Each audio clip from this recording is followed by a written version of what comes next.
Volume 2, Transcription number 5, 100 WPM. Start. Mr. Vice Chairman, Sir, I rise to support the Plantation Labor Amendment Bill brought up by the government for our consideration.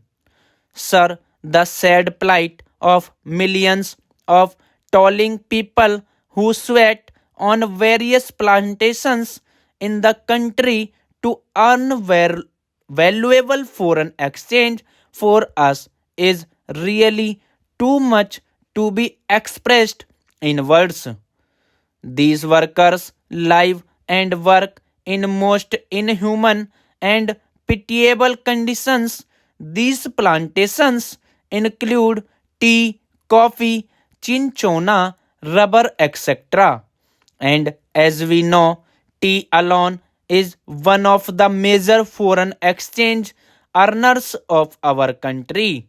But, sir, it is indeed most regrettable and notwithstanding a lapse of 34 years since our independence, these workers who earn crores and crores of rupees by way of foreign exchange have to live in most miserable conditions. They live in houses that are most insecure and collapse frequently, and when these workers die as a result of these collapses, their guardians or their dependents do not get even due compensation for the loss that they have to bear. Unhygienic living in distant and far flung areas, compounded with lack of medical and educational facilities, make their life utterly miserable. These plantation workers have to live in abject poverty like slaves of their employers. And as we know, most of these plantations are still foreign owned establishments that last vestiges of the colonial rule, the British rule.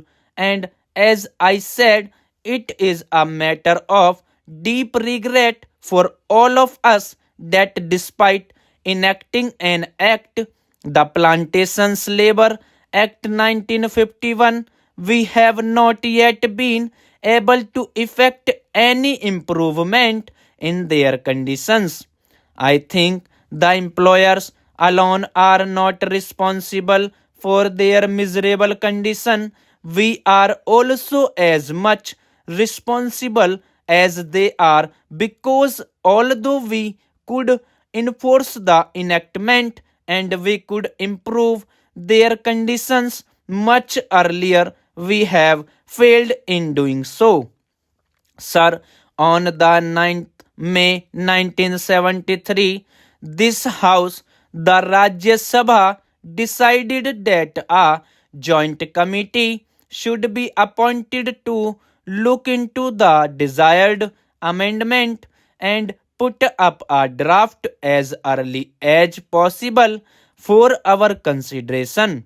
On the 26th May 1973, the Lok Sabha also adopted our resolution, our motion, with the result that a 45-member committee, in which 15 representatives were from the Rajya Sabha and 30 from the Lok Sabha, was appointed to look into matter. This committee was to submit its report on the first day of the 85th session of the Rajya Sabha, that was in 1973. But this committee had to be granted 3 extensions, and the report was ultimately available on the 3rd March 1975. At that time, as we all know, the so called JPS movement of total revolution was at its peak.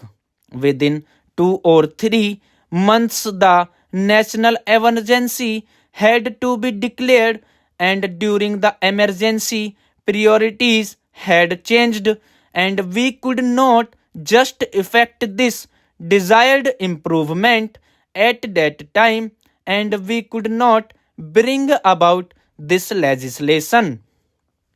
And then the Janta rule and the Lok Sabha Dal rule for 30 months. They were in power, but they too, although they tried to pose to be the champions of the downtrodden, and the workers failed to deliver the goods, and that is why today we are going to consider the report of that committee that was presented to the government in 1975.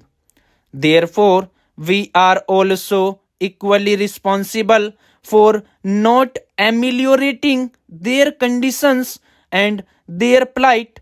The committee had to consider 120 memoranda giving views and suggestions from various unions and associations, and 59 witnesses appeared before the committee, and that committee itself came to the conclusion that in various areas, even the barest minimum facilities such as arrangement for supply of wholesome drinking water, latrines, urinals, provision of qualified doctors had not been provided through.